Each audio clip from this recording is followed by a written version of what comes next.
Welcome to my channel. ఇవాళ crude ఆయిల్లోని support and resistance చూద్దాము. నేను యూఎస్ ఆయిల్ని బేస్ చేసి చెప్తాను, దాన్ని బేస్ చేసి మీరు బై అండ్ సెల్ చేయొచ్చు.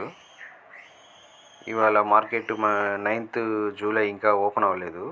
నేను యూఎస్ ఆయిల్ని బేస్ చేసి చెప్తాను. ఇవాళ 82లో మంచి సపోర్ట్ ఉంది.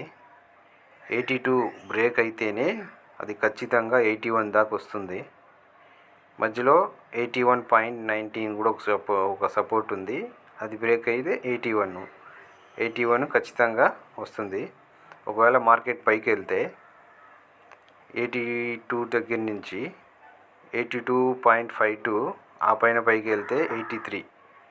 నాకు తెలిసినంతవరకు ఇవాళ రేంజ్లో 81 అప్ సైడ్ వెళ్తే 83, ఈ రేంజ్లోనే మార్కెట్ అప్ అండ్ డౌన్ అవుతూ ఉంటుంది. Thank you.